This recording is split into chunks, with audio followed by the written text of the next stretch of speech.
Hello, xin chào các bạn đã quay trở lại với kênh YouTube Review 5 phút. Ở cuối tập trước, ngay khi mọi người đang vô cùng tuyệt vọng thì người Câm đã đưa theo đám người trưởng thôn đến hội tụ.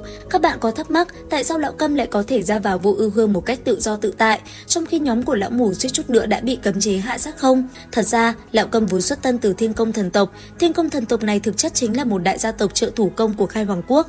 Toàn bộ tộc nhân trong gia tộc đều là những đại sư rèn đúc, chịu trách nhiệm chế tạo ra các loại thần binh lợi khí. Tổ tiên của lão Câm chính là chiến tranh Thiên Vương Lý Du Nhiên, lừng lẫy khắp Khai Hoàng quốc. Năm xưa, Thiên Đình đại cử binh lực khai chiến, quyết tâm tiêu diệt Khai Hoàng quốc. Khai Hoàng nhận thấy thế lực của mình không thể chống chọi lại Thiên Đình, nên đã sớm sắp xếp bố cục từ trước. Ngài hạ lệnh cho Lý Du Nhiên chế tạo 2 chiến thuyền Bỉ Ngạn Phương Chu, cùng với Vô Ưu Hương sở hữu 33 tầng trời. Sau đó, Khai Hoàng phong ấn Vô Ưu Hương vào bên trong Vô Ưu Kiếm, dẫn theo tộc nhân ngự trên một chiếc Bỉ Ngạn Phương Chu tiến về phía sâu trong Thái Hư ẩn náu. Thế nhưng, những tộc nhân Thiên Công thần tộc di chuyển trên chiếc Bỉ Ngạn Phương Chu còn lại thì đã bị Hàn Thiên Quân của Thiên Đình nửa đường chặn đánh. Hàn Thiên Quân một lòng muốn ép Lý Du Nhiên phải lộ diện nên đã bắt đầu điên cuồng tàn sát tộc nhân Thiên Công. Kết quả là hắn tàn sát đến mức tê dại cả tâm can mà vẫn không thấy bóng dáng Lý Du Nhiên đâu. Sau đó, hắn đem toàn bộ số tộc nhân Thiên Công còn sống sót phong ấn và giam cầm hoàn toàn bên trong Phương Chu, đồng thời cố ý để lại một kẽ hở vô cùng nhỏ. Hành động này nhìn qua thì tưởng như chừa cho họ một con đường sống, nhưng thực chất thuần túy là sự đầy đọa cực kỳ tàn nhẫn để mài mòn ý chí họ từ từ, ngồi chờ bọn họ tự tìm đường chết, và cũng là để dụ Lý Du Nhiên cắn câu. Trong khi đó, Lý Du Nhiên lại hiểu lầm rằng chính Xích Đế đã ra tay tiêu diệt tộc nhân của mình. Vì đem lòng yêu sâu sắc Xích Đế, ông căn bản không nỡ xuống tay báo thù. Cuối cùng, đành nhìn thấu hồng trần, xuất ra ngộ đạo, trở thành đế thích Thiên Vương Phật, từ đó buông xuôi không màng thế sự nữa. Những tộc nhân Thiên Công bị phong ấn trong Phương Chu quyết không chịu khuất phục trước số phận. Suốt hơn 2 vạn năm ròng rã, thế hệ này nối tiếp thế hệ khác liều mạng đột phá phong ấn, thương vong vô số kể. Trả giá bằng những hy sinh cực kỳ thảm khốc, họ mới có thể mở ra được một con đường sống duy nhất, liều mạng đưa lão Câm khi đó còn nhỏ tuổi thoát ra ngoài phong ấn. Toàn bộ những tộc nhân còn lại ở bên trong đều đã bỏ mạng. Có thể nói, lão Câm vốn xuất thân từ Bỉ Ngạn Phương Chu, cho nên ông biết rõ mọi mật đạo ẩn khuất cũng như điểm yếu của tất cả các cấm chế trận pháp tại đây.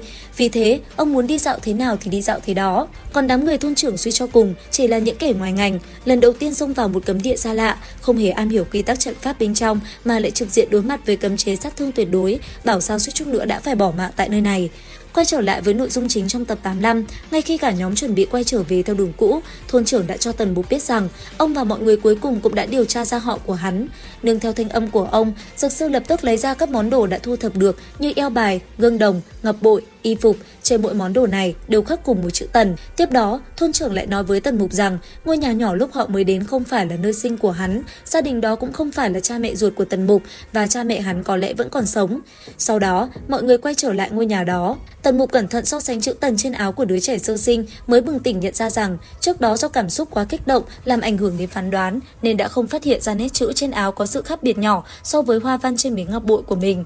Lúc này, Long Kỳ Lân đang quấn quýt dụi vào người tổ sư, chỉ là hiện giờ nó đã mập mạp vượt xa dự liệu của ông. Nhìn thấy Long Kỳ Lân nhảy vọt lên, lao thẳng vào lòng mình, tổ sư vội vàng lên tiếng quát nó dừng lại. Sau khi nghỉ ngơi đôi chút, Tư bà liền thúc giục mọi người quay trở về thôn ăn Tết.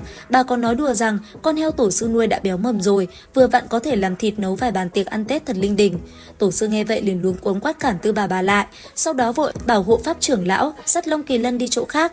Nhưng chiếc mông mập ú lắc lư của Long Kỳ Lân khi nó đi về phía Tần Mục, tổ sư lại bồi hồi nhớ về những ngày đầu tiên mới nhặt được nó.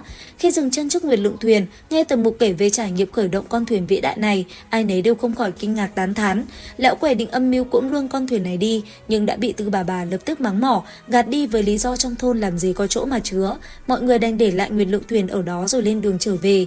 Khi bước qua bức màn chắn vô hình ấy, họ mới thấy vầng thái dương bên ngoài đang tỏa dạng. Thế nhưng lúc quay đầu nhìn lại, kết giới kia đã biến mất không một dấu vết, dường như chỉ khi màn đêm buông xuống, phong ấn nơi đây mới chịu lặng lẽ lộ diện. Hoàng hôn ngày thứ hai, cả nhóm rốt cuộc cũng về tới Tản Lão thôn, mọi người lập tức hăng hái treo đèn kết hoa, cùng nhau quây quần bên mâm cơm tất niên ấm cúng và rộn rã tiếng cười. Qua thềm năm mới, thiếu niên tổ sư cùng chấp pháp trưởng lão cáo từ mọi người để tiếp tục lên đường tìm kiếm những bí mật ẩn giấu của Đại Khư. Đồng thời, Đô Thiên Ma Vương cũng thúc giục Tần Mục thực hiện lời hứa năm xưa để trả lại tự do cho mình. Trọng chữ tín, Tần Mục cuối cùng cũng ra tay giải trừ phong ấn trên người hắn, lấy lại được tự do. Đô Thiên Ma Vương không khỏi bùi ngùi cảm khái. Hắn thẳng thắn bảo tuổi thọ nhân tộc ngắn ngủi vô cùng, chuyến đi này e rằng sẽ là lầm vĩnh biệt giữa hai bên.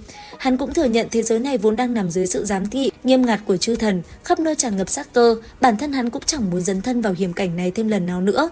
Rời đi lần này, hắn sẽ đi tìm một mảnh đất lành khác cho con dân của mình nương náu. Nói xong, Đô Thiên Ma Vương hóa thành một luồng thần thức đột nhập vào hư không sâu thẳm, quy nguyên về với bản thể. Khi mọi người đã tản đi, thôn trưởng gọi riêng Tần Mục đến bên cạnh. Ông tiết lộ rằng trong tòa cổ thành kia, họ đã lấy được một chiếc gương đồng, bên trong cất giấu lộ trình cụ thể cùng bản đồ địa lý dẫn tới Vô Ưu Hương. Tuy nhiên, chiếc gương này đã được ông tự tay phong ấn kiên cố, chỉ khi nào thực lực của Tần Mục đủ mạnh để tự tay phá vỡ kết giới đó, hắn mới có thể nhìn thấu thiên cơ lộ trình bên trong. Ý thức được đại hạn của mình sắp đến, thôn trưởng không muốn mang theo gánh nặng truyền thừa cả đời xuống nấm mồ sâu. Ông quyết định chính thức nhận Tần Mục làm truyền nhân, phó thác trọng trách dòng dõi và lập hắn làm nhân hoàng thế hệ mới. Tần Mục ngay xong lòng đầy hoang mang, không hiểu chức trách thực sự của một nhân hoàng là chi, bởi lẽ nhìn khắp gầm trời này, đâu có giang sơn hay bờ cõi nào để một vị nhân hoàng cai trị. Thôn trưởng liền bảo hắn đi nhặt chiếc nhân hoàng ấn mà ông vốn tùy tiện vứt lăn lóc dưới gầm giường lên, rồi từ tốn giảng giải. Nhân hoàng vốn không dính dáng đến vương quyền thế tục, chẳng mưu cầu bá nghiệp thiên hạ. Sứ mệnh tối cao và trách nhiệm duy nhất của chức vị này chính là phạt thần, phạt ma, phạt thiên, canh giữ vẹn toàn ranh giới tôn nghiêm của nhân gian. Thần ma dám can dự vào nhân gian, lập tức chém đứt móng vuốt ngạo mạn của chúng. Thần ma dám tàn hại chúng sinh, liền chu diệt bằng sạch lũ cuồng vọng tôn nghiêm, thề bảo vệ trật tự thái bình vốn có của nhân tộc.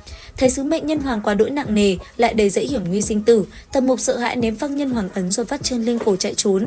Thế nhưng hắn làm sao thoát nổi bàn tay to lớn hóa từ nguyên khí vô song của thôn trưởng, lập tức bị tóm cổ xách ngược trở lại. Hết cách, Tần Mục chỉ đành ỉu xìu nhét nhân hoàng ấn vào túi thao thiết, ngậm ngùi chấp nhận cái danh phận nhân hoàng đầy tai ương. Đến đây thì cũng hết tập 85 Mục Thần Ký. Xin chào và hẹn gặp lại các bạn ở những video tiếp theo.